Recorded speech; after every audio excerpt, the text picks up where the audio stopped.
Une réponse revient de façon récurrente à la question « Comment bien réussir la procédure de passation d'un contrat de concession ?» C'est celle de la définition préalable de ses besoins par l'autorité concédante. Cette réponse semble aller de soi, mais il est édifiant de constater, d'une part, que l'obligation de définir au préalable ses besoins ne s'imposait pas avant l'ordonnance du 29 janvier 2016, et d'autre part, que les obligations légales sur ce point sont peu contraignantes. Ainsi, le Code de la commande publique impose uniquement aux autorités concédantes de définir la nature et l'étendue des besoins à satisfaire et de recourir à des spécifications techniques et fonctionnelles pour définir les travaux et services objet du contrat de concession.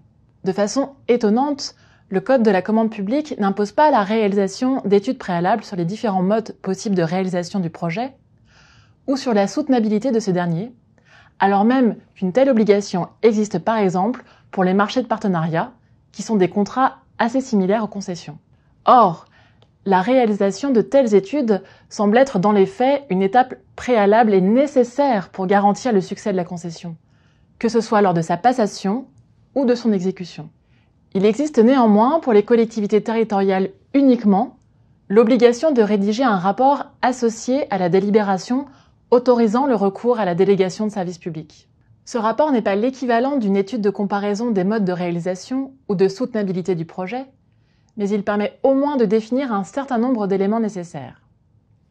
Il doit ainsi comporter une description des caractéristiques principales du contrat qu'il est envisagé de conclure, et à ce titre, une présentation des principales prestations qui seront confiées aux délégataires.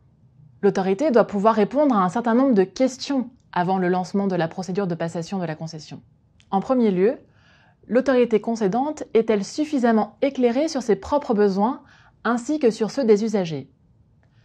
Cette question se décline dans les interrogations suivantes.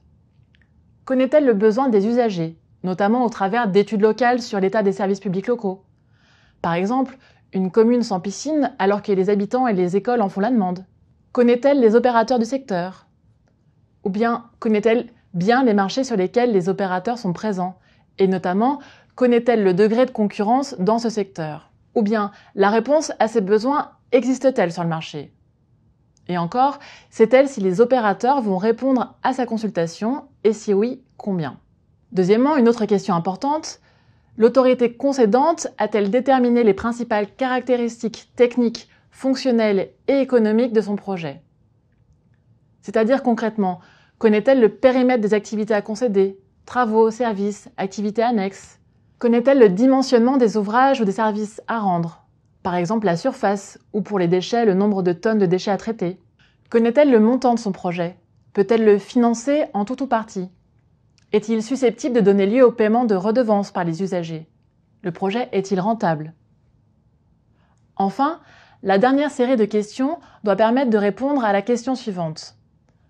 L'autorité concédante a-t-elle déterminé les principales caractéristiques du contrat à passer? C'est-à-dire, a-t-elle procédé à la comparaison des différents modes juridiques de réalisation de son projet et vérifié la possibilité légale de recourir à une concession pour son projet? Certaines activités, par exemple, ne peuvent pas être déléguées.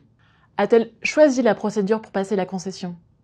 Par ailleurs, a-t-elle défini les éléments qui pourront faire l'objet d'une négociation et ceux qui sont des exigences minimales ne pouvant être remises en cause en cours de procédure?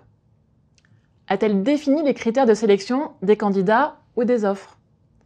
A-t-elle établi une matrice des risques indiquant les risques transférés au concessionnaire et ceux demeurant à la charge du concédant? Ou même a-t-elle rédigé un projet de contrat? Selon nous, les réponses à ces questions sont un préalable nécessaire pour que la personne publique puisse sereinement lancer sa consultation.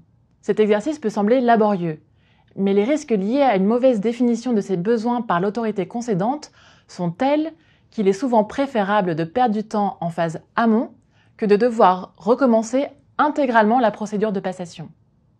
En effet, la mauvaise définition des besoins peut conduire à un appel d'offres infructueux, le projet ne trouvant pas de réponse sur le marché. Elle peut également entacher d'illégalité la procédure, si l'autorité concédante décide de modifier les caractéristiques du projet en cours de procédure. Elle peut enfin conduire à une résiliation anticipée du contrat, si le concessionnaire ne parvient pas à mettre en œuvre les prestations demandées, du fait de leur inadéquation avec les conditions du marché. Par exemple, en termes de risque de fréquentation, si l'autorité concédante a fourni des données surévaluées lors de la procédure. Pour une illustration concrète de ce sujet, je vous invite à regarder l'interview de M. Balderelli.